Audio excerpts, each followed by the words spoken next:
Grup WhatsApp itu semakin ramai. Nama-nama lama saling menyahut, membawa potongan hidup yang tercer selama bertahun-tahun. Ada yang sudah jadi orang tua, ada yang masih mengejar mimpi, ada pula yang sekadar singgah untuk bernostalgia. Candaan mulai bermunculan. Seseorang menyinggung masa SMA, tentang kenakalan kecil, tentang guru yang dulu galak tapi dirindukan. Nama Yofi disebut-sebut. Ini nih biang kerok dulu, tulis salah satu teman. Masih suka ngerjain orang, Vi, sahut yang lain. Yofi tertawa kecil sendiri di sofa. Ia membalas ringan, seperlunya. Tidak membela diri, tidak pula menyangkal. Beberapa hal memang tidak perlu dijelaskan. Lalu sebuah pesan muncul, singkat, tenang, dari Purbasari. Tidak ada emotikon berlebihan, tidak ada basa-basi panjang. Hanya satu kalimat sederhana, seolah ditulis oleh seseorang yang sudah berdamai dengan hidupnya. Yofi membacanya berulang kali. Kalimat itu biasa saja, namun caranya membaca tidak. Ia merasakan sesuatu yang dulu pernah ada, tidak meledak, tidak mendesak, hanya hadir seperti aroma hujan yang tiba-tiba dikenali setelah lama lupa. Di Jakarta, Purbasari meletakkan ponsel di pangkuannya. Ia tidak berniat membuat kesan apapun. Ia hanya menulis apa yang terasa wajar. Namun setelah pesan itu terkirim, ia menyadari tangannya sedikit gemetar.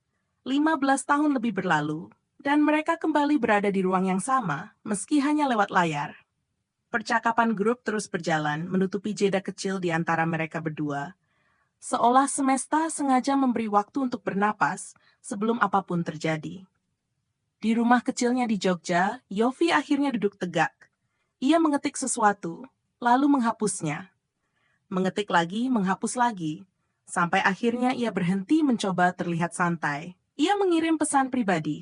Pendek, tidak menyinggung masa lalu, tidak menanyakan yang rumit, hanya sapaan. Di Jakarta, ponsel Purbasari bergetar pelan. Ia menatap nama itu cukup lama sebelum membuka pesan, Yofi. Nama yang dulu hanya lewat di gerbang sekolah. Nama yang tidak pernah berpamitan, kini kembali, tanpa janji, tanpa tuntutan. Purbasari menarik napas. Ia tidak lagi gadis SMA yang hanya tersenyum manis. Ia ibu, ia janda. Ia perempuan dengan hidup yang penuh tanggung jawab. Namun ia tetap membalas. Malam itu, tidak ada pengakuan, tidak ada pertanyaan besar. Hanya dua orang dewasa yang saling menyapa dengan hati-hati, seolah memegang benda rapuh yang tidak ingin mereka jatuhkan lagi. Di dua kota berbeda, kesunyian terasa lebih ringan. Dan untuk pertama kalinya, setelah sekian lama, kenangan tidak hanya tinggal di masa lalu, ia mulai menemukan tempat di masa kini. Grup WhatsApp itu mendadak makin riuh ketika satu nama baru muncul. Bu Erna bergabung melalui undangan Nining, beberapa detik hening. Lalu ledakan pesan datang bersamaan seperti reaksi refleks yang sudah lama tersimpan. Astaga, Bu Erna, guru biologi legend. Ini yang dulu bikin kita hafal organ tubuh sambil deg-degan. Bu Erna membalas tak lama kemudian, pesannya singkat, rapi, dan khas dirinya. Ibu masih ingat kalian, terutama yang dulu paling tidak bisa diam. Nama Yofi langsung disebut-sebut. Seseorang mengirim stiker tertawa. Yang lain menambahkan cerita lama tentang praktikum, hukuman berdiri, dan nilai remedial. Yofi membaca sambil tersenyum. Lalu seperti dulu, namanya kembali dipanggil langsung oleh Bu Erna. Yofi, kamu sekarang kemana? Masih suka iseng? Yofi membalas dengan sopan, jauh berbeda dari anak SMA yang dulu sering membuat Bu Erna menghela napas. Masih di Jogja, Bu. Isengnya sudah pensiun, sekarang lebih sering diam. Bu Erna mengirim balasan cepat. Bagus. Diam itu tanda belajar mendengar. Kalimat itu sederhana, tapi terasa seperti restu kecil. Di antara tawa grup, Purbasari membaca percakapan itu dengan perasaan hangat. Ia teringat Yofi yang dulu, ramai, cerdas, dan selalu tampak hidup. Kini kata-katanya lebih tenang. Tak lama kemudian notifikasi lain muncul. Bukan dari grup, pesan pribadi dari Yofi. Tidak panjang, tidak mendesak. Yofi, Sar, masih ingat Bu Erna suka bilang aku kebanyakan akal? Purbasari tersenyum sendiri. Ia membalas setelah beberapa detik, cukup lama untuk memastikan hatinya tidak sedang tergesa. Ingat, tapi beliau juga sering bilang kamu pintar. Ada jeda. Yofi membaca balasan itu lebih dari sekali. Kamu masih sama, bicara seperlunya.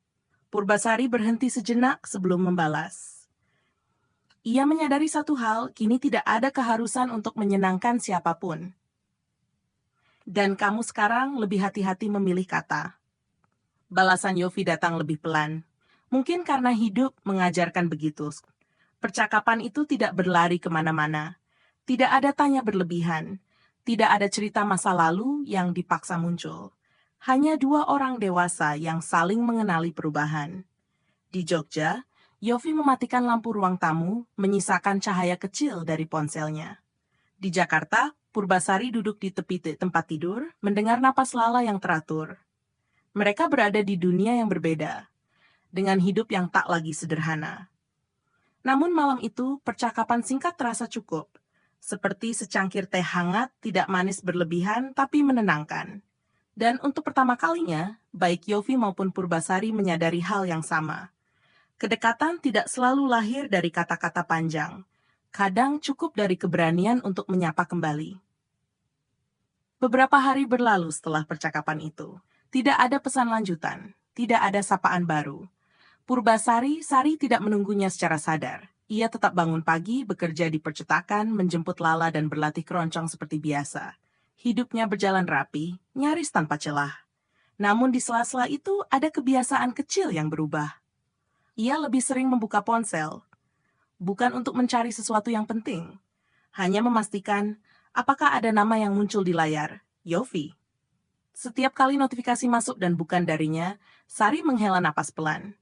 Bukan kecewa, hanya sedikit kosong. Perasaan itu membuatnya heran pada dirinya sendiri. Ia sudah terlalu dewasa untuk berharap tanpa alasan. Ia sudah terlalu banyak kehilangan untuk sembarang membuka hati. Namun rindu tidak pernah bertanya usia. Malam hari, setelah Lala tertidur, Sari duduk sendiri di ruang tamu. Ukulele tergeletak di pangkuannya, senarnya belum disentuh. Ia membuka WhatsApp, membaca ulang percakapan terakhir mereka.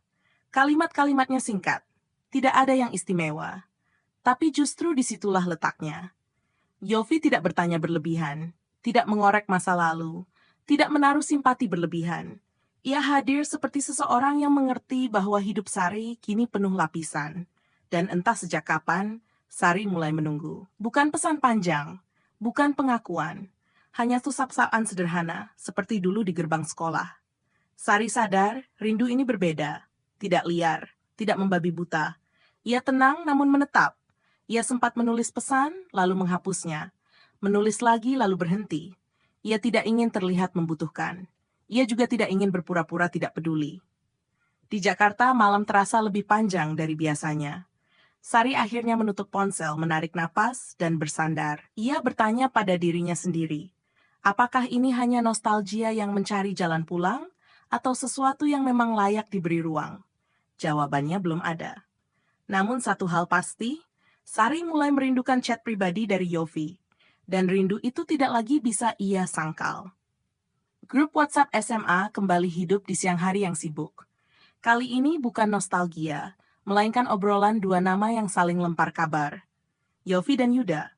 Yuda, yang kini tinggal di Surabaya, menyapa dengan gaya khasnya. Langsung, tanpa pembuka panjang. Mereka saling berbalas, membicarakan kerja, kota yang berbeda, dan lelah yang sama-sama mulai akrab. Dari percakapan itu, satu informasi muncul tanpa sengaja. Yofi sedang sibuk. Akhir-akhir ini ia mempersiapkan materi presentasi. Minggu depan ia harus ke Jakarta. Sari membaca percakapan itu pelan-pelan. Tidak ada yang istimewa dari kalimatnya, namun jantungnya berdetak sedikit lebih cepat. Jakarta, kota yang sama dengan tempatnya berpijak sekarang. Kota yang selama ini hanya menjadi latar hidupnya, mendadak terasa seperti kemungkinan. Ia menutup grup, lalu membukanya lagi. Seolah ingin memastikan ia tidak salah membaca. Sari menimbang cukup lama. Ia tahu, jika ia tidak menyapa sekarang, rindu ini akan tetap tinggal tanpa suara. Dan untuk pertama kalinya sejak lama, ia ingin hanya menunggu. Dengan hati-hati, ia membuka chat pribadi Yofi. Jarinya sempat berhenti di layar. Lalu ia mengetik. Aku baca di grup, kamu mau ke Jakarta minggu depan? Pesan itu terkirim. Sederhana, tanpa maksud tersembunyi. Setidaknya begitu yang ia yakinkan pada dirinya sendiri. Di Jogja, Yofi sedang duduk di meja kerjanya ketika notifikasi itu muncul. Ia membaca nama pengirimnya, lalu bersandar sejenak. Ada senyum kecil yang tidak ia rencanakan. Iya, presentasi kerja beberapa hari saja. Sari membalas tidak langsung. Ia menunggu beberapa menit, cukup untuk menenangkan perasaannya sendiri. Semoga lancar. Balasan itu terasa terlalu singkat. Ia hampir berhenti di sana. Namun sesuatu di dalam dirinya, rindu yang sudah terlalu lama diam, mendorongnya satu langkah lagi. Jakarta capek, tapi kalau sudah lama nggak kesini, rasanya selalu berubah. Yofi membaca kalimat itu perlahan. Ia menangkap nada yang tidak sekadar basa-basi. Nada seseorang yang mengenal kota itu bukan sebagai tujuan, melainkan sebagai tempat hidup. Aku selalu merasa Jakarta terlalu cepat. Tapi mungkin sekarang aku datang dengan ritme yang berbeda. Sari tersenyum. Ia tidak membalas cepat kali ini. Ia menikmati detik-detik jeda itu, perasaan yang dulu tidak pernah ia beri kesempatan. Di luar, Jakarta tetap bising. Di dalam dirinya ada ketenangan kecil yang baru tumbuh. Percakapan mereka belum menuju kemana-mana. Belum ada ajakan, belum ada harapan yang diucapkan. Namun satu hal jelas, Sari tidak lagi hanya menunggu. Dan Yofi, tanpa mengatakannya, senang karena ia yang disapa lebih dulu. Percakapan mereka berlanjut tanpa terasa, tidak padat, tidak juga terputus. Seperti dua orang yang sudah sama-sama lelah dengan obrolan yang terlalu berisik, mereka memilih kata seperlunya. Yofi bercerita, hampir seperti sambil lalu. Dulu aku sempat lama tinggal di Tangsel. Sari membaca pesan itu sambil duduk di ruang tamu. Ia berhenti mengaduk teh yang mulai dingin. Tangsel? Iya, cukup lama. Kerjaanku dulu banyak di sekitar sana. Ia menambahkan satu kalimat lagi setelah jeda singkat. Dekat sama Jakarta Barat, kan? Sari tersenyum. Ia tahu benar jarak itu bukan hanya soal wilayah, tapi tentang kedekatan yang dulu tak pernah mereka sadari. Iya, tidak sejauh yang kelihatannya. Percakapan itu berhenti sebentar. Tidak ada yang langsung mengusulkan apapun. Namun arah obrolan sudah berubah. Tidak lagi tentang masa lalu, tidak lagi sekadar kabar. Yofi menulis lagi. Aku ke Jakarta hari Kamis. Presentasi hari Jumat. Sabtu biasanya kosong kalau nggak ada revisi mendadak. Sari membaca perlahan. Ia menangkap celah itu. Ruang kecil yang sengaja atau tidak telah dibuka. Ia tidak ingin terlihat mengatur. Ia juga tidak ingin berpura-pura tidak peduli. Dengan hati-hati ia membalas. Sabtu aku libur. Hanya itu. Tidak ada tambahan, tidak ada ajakan. Namun kalimat itu berdiri cukup lama di layar Yofi. Di Jogja, Yofi menatap ponselnya sambil tersenyum kecil. Bukan senyum penuh harap, melainkan senyum seseorang yang diberi pilihan tanpa tekanan. Enak ya masih punya satu hari yang bisa benar-benar berhenti. Sari memahami maksudnya. Kadang berhenti sebentar itu perlu. Percakapan itu berakhir tanpa kesimpulan. Tanpa janji, tanpa waktu dan tempat. Namun di balik kalimat-kalimat sederhana itu ada kesepakatan tak terucap. Jika waktu berpihak, mereka tidak akan saling menghindar. Di Jakarta malam turun perlahan. Sari menutup ponselnya dengan perasaan yang tidak berisik tapi hangat. Di Jogja, Yofi mematikan lampu kamar lebih awal dari biasanya. Tidak ada rencana resmi, namun ada kemungkinan. Dan bagi dua orang dewasa yang pernah kehilangan dan lupa berharap, kemungkinan itu sudah lebih dari cukup. Pagi itu, Sari sedang menyiapkan sarapan ketika ponselnya bergetar pelan di meja dapur. Ia melirik sekilas, lalu berhenti bergerak. Nama itu muncul. Yofi, pesannya singkat. Tidak ada emotikon, tidak ada tambahan yang berlebihan. Aku sudah sampai bandara. Cuma ngabarin. Sari membaca pesan itu 2 kali. Ia tahu benar cara orang memberi kabar tanpa maksud apa-apa, dan justru disitulah letak maksudnya. Ia tidak langsung membalas. Bukan karena ragu, tapi karena ada sesuatu di dadanya yang perlu ia tenangkan lebih dulu. Seperti berdiri di ambang pintu yang lama tak dibuka. Ia menaruh piring di meja, memastikan Lala sudah siap berangkat sekolah. Rutinitas tetap berjalan, meski pikirannya tidak sepenuhnya tinggal di dapur kecil itu. Beberapa menit kemudian, Sari membuka ponsel kembali. Semoga perjalanannya lancar. Kalimat itu aman, terlalu aman mungkin. Ia hampir menutup layar, namun jarinya kembali bergerak, pelan, jujur. Hati-hati di jalan. Di bandara, Yofi membaca balasan itu sambil berdiri di dekat pintu kedatangan. Suara pengumuman dan langkah orang-orang berlalu lalang terasa menjauh sejenak. Ia tidak berharap lebih. Ia juga tidak menyesal memberi kabar. Terima kasih. Satu kata itu cukup, tidak ada ajakan, tidak ada rencana yang dipaksa lahir. Namun sejak pesan itu terkirim, keduanya sama-sama tahu, mereka kini berada di kota yang sama. Dan bagi dua orang yang terlalu lama berjalan di hidup masing-masing, kesadaran itu saja sudah membuat hari terasa berbeda. Setelah pesan terakhir itu, Sari kembali pada harinya. Ia mengantar Lala, lalu berangkat kerja seperti biasa. Mesin-mesin cetak berdengung, kertas bergerak cepat, dan warna-warna disusun rapi. Dunia tetap berjalan seolah tidak ada apa-apa yang berubah. Namun di sela pekerjaannya, pikirannya beberapa kali melayang. Yofi sudah di Jakarta. Ia tidak membayangkan pertemuan. Tidak juga menunggu ajakan. Ia hanya sadar, jarak yang selama ini memisahkan mereka kini menyusut menjadi kemungkinan yang nyata. Siang hari, Sari membuka ponsel saat jam istirahat. Tidak ada pesan baru. Ia meletakkannya kembali, mencoba fokus pada makanannya. Rasa nasi dan lauk terasa biasa saja, tapi ia tetap menghabiskannya. Kebiasaan bertahan mengajarinya untuk tidak mengabaikan hal-hal kecil. Sore menjelang. Langit Jakarta berubah warna, dari terang menjadi abu-abu. Sari menjemput Lala, mendengarkan cerita sekolah yang disampaikan dengan penuh semangat. Ia tertawa di tempat yang tepat, menjawab di saat yang perlu. Malam datang dengan tenang. Setelah Lala tertidur, Sari duduk di ruang tamu. Ukulele di pangkuannya kali ini benar-benar disentuh.